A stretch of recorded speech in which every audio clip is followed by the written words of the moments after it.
우리 구주 예수님의 크신 은혜가 또 예배 자리에 임하신 여러분들에게 함께 하시기를 바라고, 그리고 또 오늘 들려주시는 또 이 말씀을 통해서 우리 죄를 용서해 주시고 구원하시는 그 예수님을 또 깊이 알고, 또 예수님을 또 오직 예수님만 믿겠다고 결단하는 그런 시간이 되시기 바랍니다. 그 사람의 진정한 모습을 보고 싶다면 그 사람이 어떻게 어려움을 헤쳐나가고 있는가를 보면 안다는 말이 있습니다. 좋을 때 기쁘고 행복할 때 친절하는 것이, 그것이 진정한 모습은 아니라는 의미입니다. 에, 힘들어도 어려워도 웃을 수 있고 불편한 관계에서도 친절을 베풀 수 있는 것은 진실한 마음으로 주님을 의지하고, 그리고 하나님의 역사를 체험할 때만이 가능하다라는 이 사실을 가르쳐 주는 말씀이 바로 시편 64편입니다. 이 64편은 다윗이 지은 시입니다. 하지만 그가 어떤 상황에서 왜 이 시를 지었는지는 알 수 없습니다. 하지만 5절에 보면은 가장 친한 친구의 배반을 암시하는 그 내용을 통해서 어려움을 함께 겪었던, 그리고 왕이 되어 나라를 다스릴 때에 곁에서 함께 의논했던 가장 친한 친구요 제사장인 아히도벨이 자기 아들 압살롬과 손을 잡고 쿠데타를 일으키는 시기에 이 시를 짓지 않았나라고 추측을 할 수 있습니다. 이 64편은 크게 두 부분으로 나눕니다. 1절부터 6절까지는 자기의 그 왕위를 쫓아내려고 하는 악한 무리들로부터 지켜달라고 하나님께 기도하는 내용이고, 7절부터 10절까지는 하나님께서 개입하셔서 그 악한 무리들을 다 해결해 주시고 반란을 진압해 주신다면 나는 여호와를 찬양하겠습니다라는 결단하는 기도의 내용입니다. 이 64편을 묵상해 보면은 다윗의 그 신앙과 인격이 얼마나 훌륭한지, 그래서 사도행전 13장 22절에 보면은 스데반이 하나님께서 다윗에게 이렇게 말씀했다라고 그 말한 내용이 우리는 이해가 됩니다. 하나님께서는 스데반을 통해서 다윗을 어떻게 평가하셨냐면 내 마음에 맞는 사람이다, 내 뜻을 다 이루리라라고 하는, 그만큼 다윗의 신앙과 다윗의 인격이 하나님의 마음에 합했다라는 것을 보여주는데, 이런 다윗의 신앙과 인격에 대해서 왕들의 그 행위를 기록한 열왕기 저자의 평가도 15장 5절에 이렇게 기록되었습니다. 이는 다윗이 햇사람 우리아의 일 외에는 평생의 여호와 보시기에 정직하게 행하고 자기에게 명령하신 모든 일을 어기지 아니하였습니다. 우리아의 일, 이 우리아의 일이라는 것은 군대 총사령관인 요압 밑에 군 장교로서 지휘관으로서 싸움에 능한 지휘관 우리아를 가리킵니다. 근데 이 우리아의 아내가 밧세바였고, 다윗은 밧세바와 부적절한 관계를 맺고 임신을 하게 됩니다. 다윗은 이것을 숨기기 위해서 전쟁 중인 우리아를 특별 휴가를 주어서 집으로 들어가게 합니다. 그렇지만 우리아는 지금 제가 모시는 총사령관 요압 장군께서 치열하게 전투하고 있는데 이 와중에 내가 어떻게 내 집으로 가서 내 아내와 잠을 잘 수 있겠습니까? 라면서 왕의 명령에도 불구하고 거부하고 집에 들어가지를 않았습니다. 그래서 결국에는 총사령관인 요압에게 우리아를 최전방에 투입시켜 그로 하여금 전사하도록 만들라라고 음모를 꾸미죠. 결국에는 다윗의 음모대로 우리아는 최전선에 투입되었고 결국에는 전사하게 되죠. 바로 이 일, 즉 밧세바와 부적절한 관계, 그리고 또 간접 살인이지만은 우리아를 죽음으로 몰아넣는 이 두 가지 일, 이 외에는 한 번도 하나님의 명령을, 또 하나님의 율법을 어긴 적이 없다라고 이렇게 평가를 했습니다. 물론 다윗도 이 우리아의 죽음 이후에 나단 선지자의 책망을 통해서 그가 하나님께 용서받으려고 얼마나 처절하게 눈물을 흘리며 회개를 했는지 시편 6편 6절에 보면은 내 눈물로 침상이 적셨습니다라고 고백할 정도로 그는 몇 날 며칠을 처절한 삶을 보내기도 했습니다. 이런 다윗을 통해서 시편 64편에는 두 가지를 하나님은 우리에게 교훈해 주고 있는데, 첫 번째가 뭐냐면 진심을 다해 예수님을 믿고 있느냐입니다. 진심으로 주님을 믿느냐 믿지 않느냐, 그거의 바로미터는요, 어려운 일을 당했을 때, 곤란한 지경에 이르렀을 때에 예수님을 찾느냐 찾지 않느냐를 보고 판단할 수가 있습니다. 하나님을 모르는 사람들은요, 어려운 일을 당하거나 고통을 당할 때에 그 문제를 해결하기 위해서 홀로 동분서주하면서 혼자서 그 일을 감당하려고 합니다. 그래서 때로는 인간적인 방법을 사용하기도 하고, 심지어는 극단적인 방법을 사용하기도 합니다. 그렇지만은 하나님은 당신이 택한 백성들이 힘들고 어려움에 처했을 때에 제일 먼저 하나님께 나오기를 원하고 계신다라는 사실입니다. 시편 64편 1절에 보십시오. 다윗은 하나님의 명령에 순종하면서 이렇게 호소하지 않습니까? 하나님이여, 내가 근심하는 소리를 들으시고 원수의 두려움에서 나의 생명을 보존하소서. 이 근심하는 소리가 억울한 일을 당하여 심히 슬프거나 그것을 불평으로 표출하는 것이라는 뜻입니다. 시편 55편 2절에서도 이와 비슷한 고백을 했는데, 내게 굽히사 응답하소서. 내가 근심으로 편하지 못하여 탄식하오니. 편하지 못하다, 이 말은요, 방황하다라는 말이에요. 즉 내가 내 자신을 방황하게 만들었다라는 뜻입니다. 그가 얼마나 억울한 일을 당하면 자기 감정을 억제하지 못하고 방황할 정도로 힘들었을까? 우리도 그러잖아요. 어떤 일에 절제하고 또 그 일을 위해서 막 힘썼는데 생각한 대로 되지 않았을 때에 포기가 되고, 막 그동안 절제하며 살았던 것들을 그냥 막 댐이 터지듯이 그냥 확 터져가지고 마음대로 살고 그러잖아요. 이것이 바로 방황하다, 즉 편하지 못했다라는 그런 의미예요. 그러니까 자기 감정을 절제를 못했다라는 거예요. 얼마나 억울한 일을 당했으면, 얼마나 심한 아픔을 당했으면, 얼마나 고통스러운 그 상황에 놓였으면 자기 감정을 못하고 그냥 자기 감정을 다 표출하여서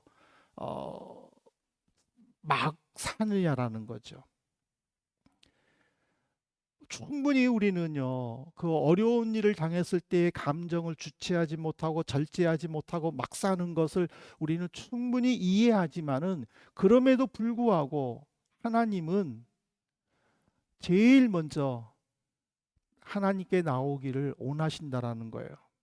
다윗은 왕이었잖아요. 그 밑에는 군사들이 있었잖아요. 압살롬이 아이도벨과 손을 잡고 쿠데타를 일으켰을 때에 자기가 해결할 방법이 없었겠습니까? 여전히 충성스러운 요압이 있었고, 여전히 그의 형제들이 든든하게 자기를 버텨주고 있는데 인간적으로 할 수 있는 방법이 없었겠느냐라는 것이에요.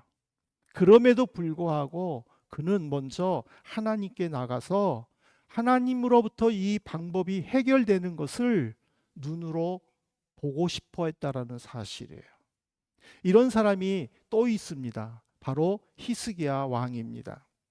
이 여러 왕들의 행적을 기록한 역대기 저자는요, 히스기야 왕에 대해서 역대하 32장 1절에 이렇게 말합니다. 이 모든 충성된 일을 한 후에 아수르 왕 사네립이 유다에 들어와서 견고한 성읍들을 향하여 진을 치고 쳐서 점령하고자 한지라. 이 모든 충성된 일을 한 후에 충성된 일을 했다라는 거예요. 이것은 역대하 29장 이후에 기록된 성전을 깨끗이 하고, 그리고 그동안 남쪽 유다나 북쪽 이스라엘이나 유월절을 제대로 지키지 못했던 것을 히스기야는 북쪽 이스라엘 사람들까지 초대해 가지고 하나님 앞에서 유월절을 지키고, 그리고 백성들에게 제사장들과 레위 사람들이 일상생활에 필요한 것들을 공급받을 수 있도록 11조와 그리고 모든 성물들을 바치도록 법령을 공포하는 이 모든 선한 일, 하나님이 기뻐하시는 일이잖아요. 성전을 깨끗이 청소하고, 그리고 유월절을 한 번도 지키지 못했는데 유월절을 지키고, 그리고 또 하나님의 사람 제사장과 레위 사람들이 성전을 봉사하느라고 자기 직업이 없는데 그들의 삶을 책임지게 하기 위해 백성들에게 11조와 그리고 성물들을 바치도록 해서 제사장과 레위 사람들이 온전히 성전에 봉사하고 하나님께 예배하는 일에 집중하도록 하는 이 모든 일들, 얼마나 하나님이 기뻐하시는 일이에요. 그러면은 우리는 보통 이런 믿음의 선한 모습을 보여주면 하나님으로부터 복을 받을 것이다라는 기대감, 하나님이 복을 주시겠다라고 하는 믿음의 확신이 있지 않아요? 다른 사람들도 보면 저 사람은 정말 복 받을 거야, 저렇게 믿고 기도하니까 복을 안 받을 수는 없지, 이렇게 평가 판단할 수 있지 않아요? 그런데 히스기야는 그러지를 못했다라는 거예요. 어떻게 그렇게 충성스러운 일을 했는데 아수르가 쳐들어와서, 그 아수르는 어떤 나라예요? 당시에 강대국이에요. 북쪽 이스라엘을 멸망시킨 나라예요. 그 왕이 지금 남쪽 유다도 멸망시키기 위해 쳐들어옴으로 말미암아 유다가 지금 위기에 빠졌다라는 거예요. 어떻게 이런 일이 일어날 수 있습니까? 근데 이 대목에서 중요한 거는 히스기야는 결코 낙심하지 않았다라는 거예요. 아수르와 전쟁하기 위해서 준비하면서도, 그러나 그 한편으로는 사네립이 보낸 편지를 들고 성전에 가서 그것을 펼쳐놓고 하나님께 기도했다라는 거예요. 하나님, 사네립이 이렇게 하나님을 무시합니다. 이렇게 하나님의 백성들을 조롱합니다. 해결해 주십시오라고 기도했다라는 거예요. 다윗과 히스기야의 공통점은 뭐냐면 환난 중에도, 힘들고 어려움 중에도 낙심하지 않았다라는 거예요. 오히려 하나님을 더욱 철저하게 믿었다라는 거예요. 여기서 철저하게 믿었다라는 것은요, 하나님 외에 없다라는 믿음의 신뢰입니다. 우리가 하나님을 믿는 모습, 그리고 다윗과 히스기야가 하나님의 믿는 모습을 우리는 한번 비교해 보면 어떨까 싶습니다. 오직 하나님밖에 없습니다. 그런 심정으로 하나님을 경배하고 있는지요? 우리의 삶과 생각과 행동에 하나님 외에는 다른 대안이 없어야 됩니다. 하나님이 해결해 주시지 않아?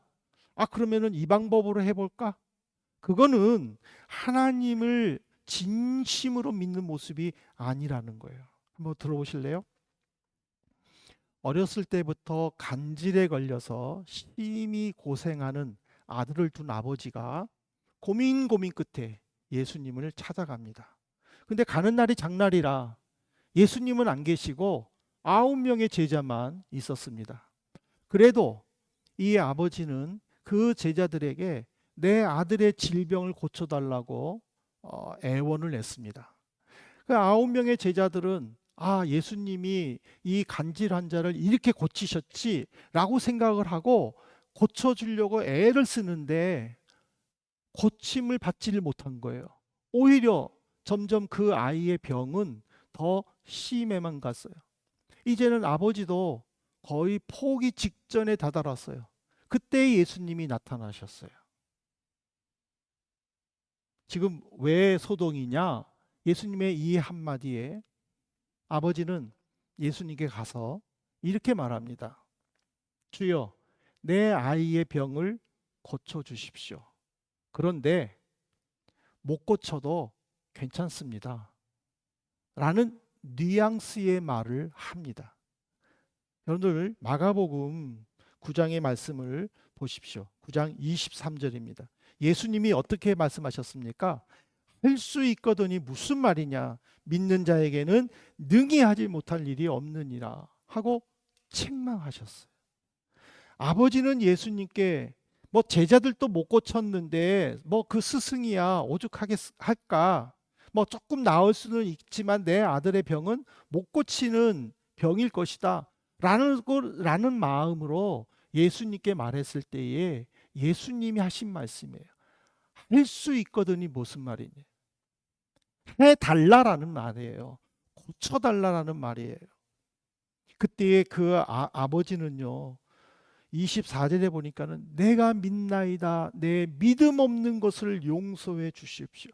도와주십시오라고 간구했다라고 기록되어 있어요. 우리가 하나님을 믿는데 우리의 믿음 없는 것은 하나님으로부터 기도하고 또 하나님으로부터 체험받을 수 있지만은 하나님이 못하면 다른 방법으로라도 할 수 있지라는 그런 불신앙적인 모습으로 접근해서는 안 된다는 사실이에요. 오늘 우리가 주님을 믿기 때문에 예배드리지 않습니까? 우리가 예수님을 의지하기 때문에 나와 기도하지 않습니까? 그렇다면 내 모든 문제, 어떤 문제든지 간에 예수님은 하실 수 있습니다라는 믿음의 고백이 있어야 될 줄로 믿습니다. 그런 고백으로 여러분들이 스스로 안수기도 하십시오. 스스로 아픈 곳에 손을 얹고 안수기도 하시고 여러분들의 문제가 있다면 스스로 머리에 손을 얹고 주님은 하실 수 있습니다. 주님은 이 문제를 해결해 주십니다. 믿음의 선포를 통하여 주님을 체험하는 우리 성도님 되시기를 바랍니다. 두 번째로는 이 시편 64편을 통해서 우리는 하나님의 기적을 의지해야 합니다. 다윗은 악한 자들이 자기를 죽이기 위해 온갖 음모를 꾸미고 그리고 온갖 말로 고통을 줄 때에 그 고통 속에서도 하나님께 기도만 했습니다. 그러다가 기도할 때에 중요한 진리를 깨닫고 이렇게 고백을 합니다. 시편 64편 7절입니다. 그러나 하나님이 그들을 쏘시리니 그들이 갑자기 화살에 상하리로다. 그 전까지는 하나님 이들을 해쳐 주십시오. 하나님 이들을 징계해 주십시오. 저들이 이렇게 하는데 하나님 어떻게 하면 좋겠습니까?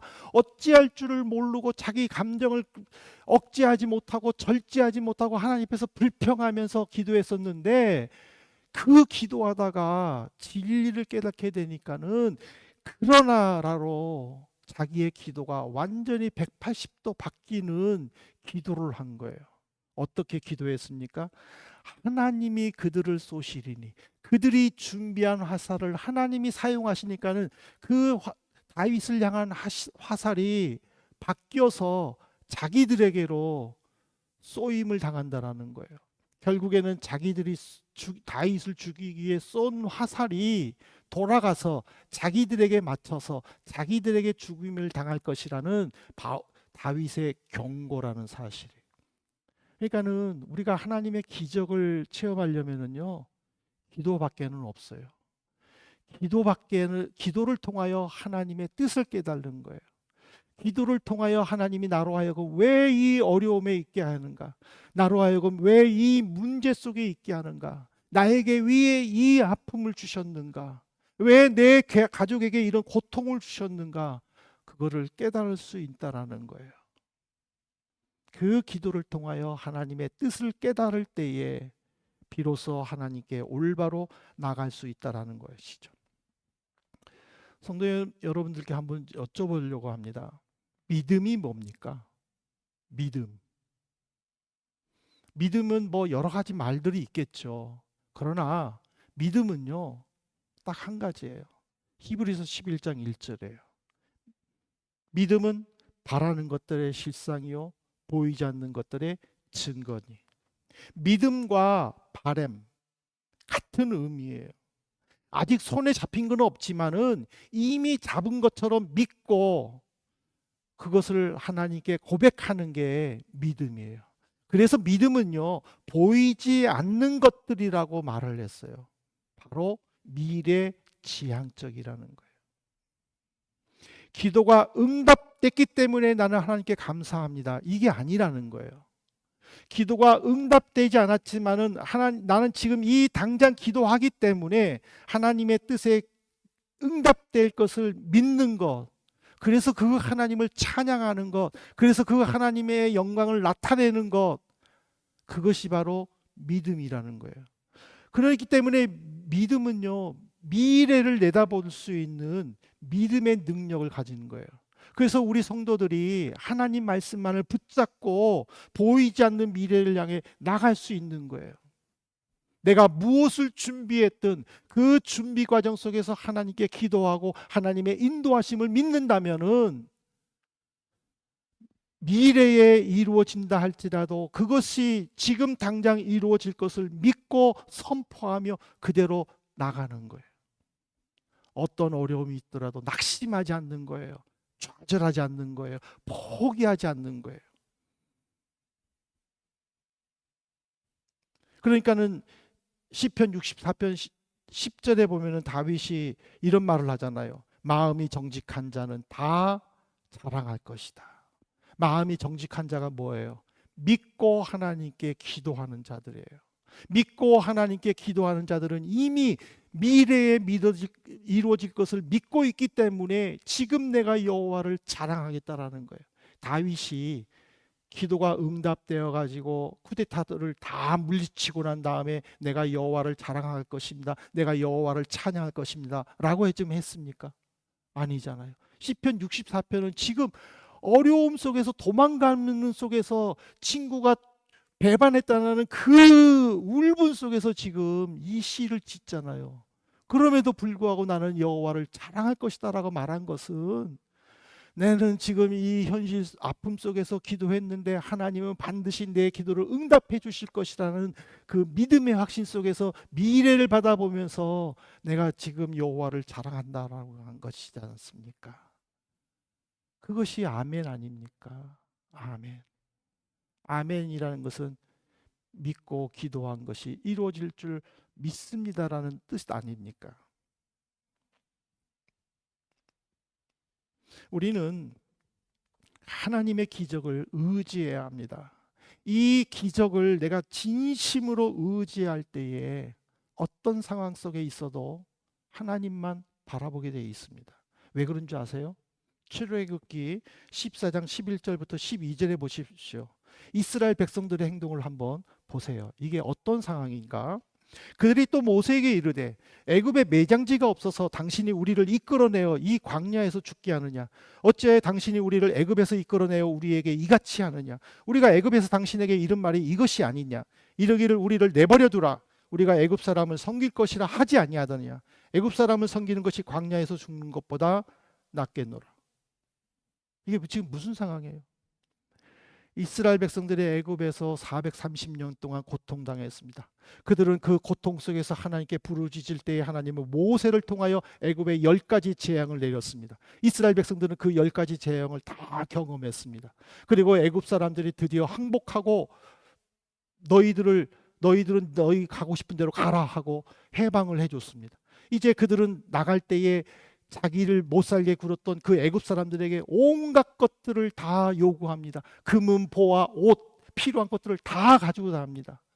그리고 그들은요 3일 동안 너무너무 기뻐가지고 찬송하면서 모세를 따라 이제 가나안 땅으로 갔습니다. 근데 지금 이 말을 언제 했습니까? 앞에는 홍해강이 있고 뒤에는 애국 군대가 있고 배는 한 척도 없고 이제는 애국 군사에게 모두 죽게 되었을 때에 이들이 이렇게 얘기한 거예요. 우리가 언제 당신에게 해방시켜 달라고 부탁했느냐. 당신이 이렇게 이 일을 만들어서 우리로 하여금 이 광야에서 다 죽게 만들지 않았느냐 하고 원망한 거예요. 왜? 이들은 애굽에서 10가지 재앙을 받지만은요. 그 10가지 재앙을 목격은 했지만은 마음속으로 믿지를 않았다라는 거예요. 그냥 지금 우박이 내리는구나. 지금 개구리들이 날뛰고 있구나. 그렇게 본 거예요. 기적을 그들은 온전히 체험하지 못했다라는 거예요. 우리도 기도 응답 받잖아요. 근데 그 받은 기도 응답에 대해서 얼마만큼 하나님 앞에 감사하세요? 우리가 다음 주일날에 추수감사절 하겠지만은 여러분들이 하나님 앞에 기도하면서 응답받은 사실 참 많잖아요. 그 많은 것들에 대해서 정말 하나님께 감사해 보셨습니까? 진심을 다해서 온 마음을 다하여 예물을 드리면서 감사해 보셨습니까? 그렇기 때문에 또 어려움이 있으면은 또 기적을 구하고 또 기적을 구하고 어려울 때마다 기적을 구하고 그러니 하나님이 원망스러울 수밖에 없는 것이죠.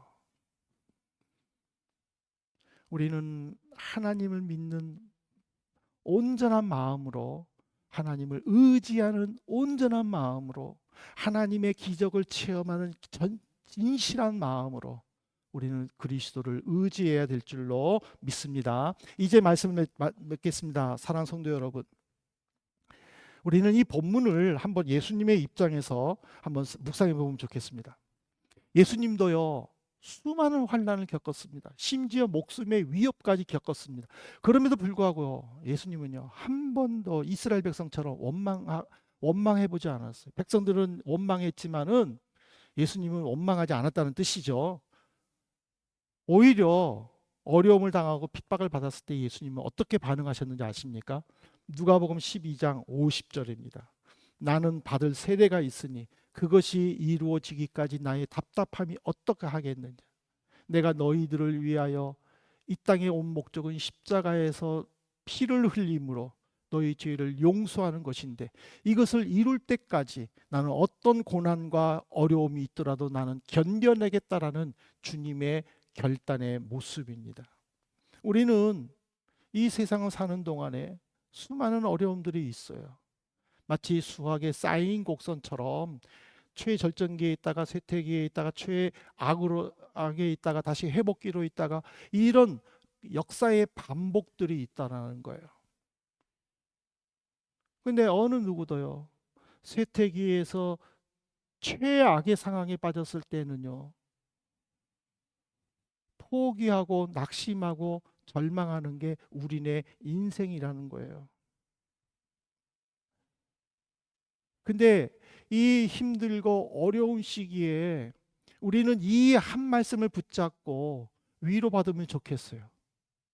하나님은 예레미야를 통해서 예레미야 선지자를 통해서 이렇게 말씀하셨어요. 예레미야 애가서 3장 33절이에요. 여러분 한번 다 같이 읽어볼까요? 한번 우리 비모 보면서 한번 다 같이 읽어보겠습니다. 주께서 인생으로 고생하게 하시며 근심하게 하심이 본심이 아니시로다. 뭐라고요? 인생으로 고생하게 하고 근심하게 하는 게 하나님의 뜻이 아니다라는 거예요. 하나님은 우리가 지은 죄로 인하여 징계를 받지만은 그 심판 자체를 기뻐하지 않는다라는 거예요. 우리를 회개의 자리로 인도하여 우리가 회개할 때에 그 모든 죄를 다 용서해 주신다라는 거예요. 그리고 전도서 3장 13절에 보면은 먹고 마시고 수고함으로 즐거움을 누리는 선물을 주신다라는 거예요. 그러면 우리는요 어려움을 당할 때에 하나님 앞에 기도하면서 용기를 얻을 수 있는 거예요. 무슨 용기? 하나님은 내가 이렇게 어려움 당하는 거 원하지 않는다면서요. 그건 하나님의 뜻이 아니라면서요. 주의 자녀가 이렇게 어려움 당하는데 어떻게 하실랍니까? 이렇게 우리는 기도하면서 용기를 얻을 수 있다는 거예요.